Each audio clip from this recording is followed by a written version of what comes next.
My name is Margaret Lee, and when I look back at my life, I can hardly believe I'm still here, still standing, still breathing, still smiling. When I was 22, I thought I had everything. A husband who said he loved me, a small house with a white fence, and a baby boy who was my world. My husband James was charming, the kind of man everyone liked. I loved him more than life itself. But love, I learned, isn't always forever. One morning, I found a note on the kitchen table. It said, "I can't do this anymore. Don't wait for me." That was it. No goodbye. No explanation. He had emptied our bank account and left me with a child, unpaid bills, and a heart that felt like it had been torn apart. I cried until there were no tears left. For weeks, I barely slept. The house felt too quiet, too cold. My son, Luke, was only 5. He used to ask, "When is Daddy coming home?" And every time my heart broke all over again. But one night I looked in the mirror and saw a woman I didn't recognize, tired, weak, lost. I whispered to myself, "No one's coming to save you. You have to save yourself." So I did. I took a job at a diner, washing dishes, serving coffee, wiping tables.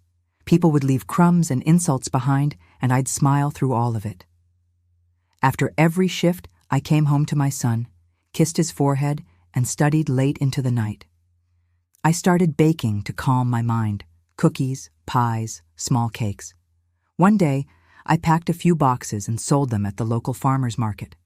I made $20 that day, and for the first time in months, I felt hope. That was the day Maggie's Magic Bites was born. At first, it was just me, baking all night, selling all day. But slowly, things changed. People loved my cookies. Orders grew. I rented a small shop, then another. Within a few years, I had my own bakery chain across the state.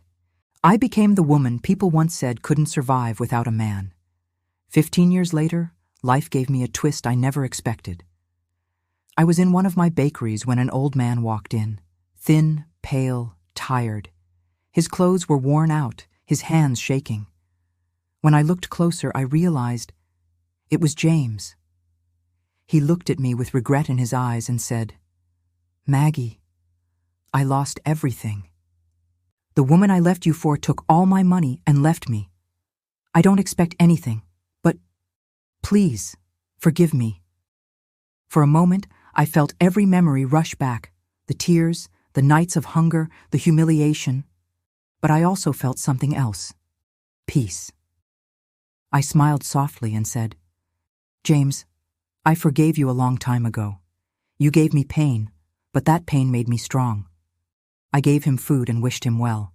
Then I walked back into my bakery, my world, and realized I had truly won. Now I'm 74. My son runs the company, my grandchildren visit me every Sunday, and people still come to taste the cookies that built my life. Sometimes when I sit by the window watching the sunset, I think about the woman I used to be, the one who cried on the kitchen floor. I wish I could tell her, "One day, your pain will turn into power," because it did.